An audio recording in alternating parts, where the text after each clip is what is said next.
မင်္ဂလာပါရှင်ကျမတို့ channel ကနေနောက်ဆုံးရရှိထားတဲ့သတင်းသစ်များကိုတင်ဆက်ပေးပါရမယ်ပထမအဆုံးအနေနဲ့ကြောက်တော်နဲ့ပုံနာကျိုးမြို့နယ်ဆက်ရှိစစ်တုံးပန်းများထားရာစခန်းကိုလေရင်ဖြင့်ပုံကျဲမှုစစ်တုံးပန်းများနဲ့မိသားစုဝင်22ဦးသေဆုံးပြီး30ဦးတန်းရရဆိုတဲ့သတင်းအကြောင်းကိုတင်ဆက်ပေးပါမယ်ရခိုင်ပြည်ကြောက်တော်နဲ့ပုံနာကျိုးမြို့နယ်ဆက်ရှိစစ်တုံးပန်းများထားရာစခန်းကိုစစ်တပ်ကလေရင်ဖြင့်ပုံကျဲချခဲ့ရာစစ်တုံးပန်းများနဲ့မိသားစုဝင်22ဦးသေဆုံးပြီး30ဦးတန်းရရရှိသွားကြောင်းရခိုင်ဒေသသတင်းရှင်းမြေထုတ်ပြန်ချက်များအရသိရှိရပါတယ်ဇန်နဝါရီလ20ရက်ည9နာရီကျော်ချိန်ကြောက်တော်နယ်ပုံနာကျွန်းအဆက်ချောင်းတူခေါ်ဆောင်းတုံကျေးရွာနောက်ဘက်ရှိအေအေစစ်တုံးပန်းများထားရှိရာစခန်းနေရာကိုစစ်ကောင်စီကပေါင်300ဘုံလီလုံးကျဲချခဲ့ကြောင်းဘုံများမှာစေကံပေါ်သို့တလုံးစေကံဝင်းကျင်သို့တလုံးစစ်တုံးပန်းမျိုးသမီးနဲ့ကလေးငယ်များရှိရာအဆောင်သို့တလုံးစစ်တုံးပန်းအမျိုးသားဆောင်သို့တလုံးအသီးသီးကြရောက်ပောက်ကွဲမှုရှိခဲ့တယ်လို့သိရှိရပါတယ်ထို့သောစစ်တုံးပန်းနဲ့မိသားစုများထားရှိရာနေရာသို့ဘုံကျဲချသဖြင့်ကလေးငယ်များအပါအဝင်လူ22ဦးသေဆုံးခဲ့ကြောင်းလူ30ဦးမှလည်းတရားရရှိသွားကြောင်းအဆိုပါစစ်တုံးပန်းများနဲ့မိသားစုဝင်များမှမကြာမီချိန်တွင်ပြန်လွှတ်ပေးရန်စီစဉ်ထားသူများဖြစ်ပြီးစစ်ကောင်စီလေကြောင်းတိုက်ခိုက်မှုကြောင့်ထိခိုက်သေဆုံးမှုများပြားခဲ့ရခြင်းဖြစ်သည်ဟုသိရှိရပါသည်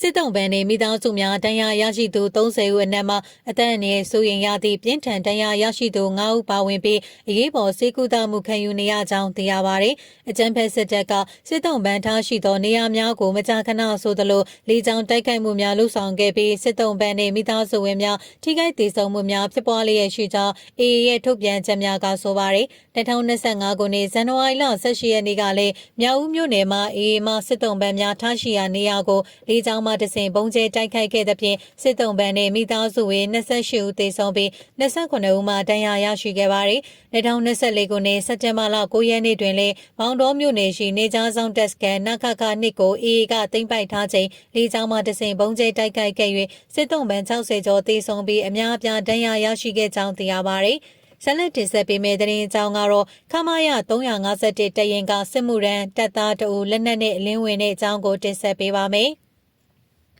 မကွေးတိုင်းထီလင်းမြို့နယ်တမကိုလောက်ခန်ခမာယာ351တရင်ကစစ်မှုရန်တပ်သားတယောက်လက်နက်နဲ့အလင်းဝင်ရောက်ခဲ့တယ်လို့ Your Revolution Army ထီလင်းစီကသိရှိရပါတယ်။အလင်းဝင်ရောက်လာသူကိုအောင်ကျော်မင်းဟာဇန်နဝါရီ23ရက်နေ့က MI-17 နဲ့ထီလင်းမြို့ကိုပို့ဆောင်ခဲ့ရပြီးအဲ့ဒီနေ့မှာပဲကံကောခရိုင်တရင်ဝိုင်းရည်ထီလင်းစီချိတ်ဆက်က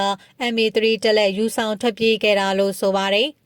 အခုလိုလက်နက်နဲ့အလင်းဝင်ရောက်ခဲ့တဲ့အတွက်ကိုအောင်ကျော်မင်းကိုစုချေးငွေ320ချီးမြှင့်ခဲ့ပြီးရှေ့ဆက်ဘယ်လိုဆက်လုပ်သွားမယ်ဆိုတာကိုတော့မပြောသေးဘူးလို့ဆိုပါတယ်။ကိုအောင်ကျော်မင်းဟာပြီးခဲ့တဲ့2025ခုနှစ်ဧပြီလ23ရက်နေ့မှာပေါ်တာဆွဲခံခဲ့ရတာဖြစ်ပြီးအကြမ်းဖက်စစ်ကော်မရှင်တပ်သားတွေဟာသူ့ရဲ့မိသားစုဝင်တွေကိုငွေ300နဲ့ပြန်လည်ရွေးယူခိုင်းပေမဲ့မိသားစုဝင်တွေဟာမရွေးနိုင်တာကြောင့်စစ်မှုထမ်းဆောင်ခဲ့ရတာလို့သိရှိရပါတယ်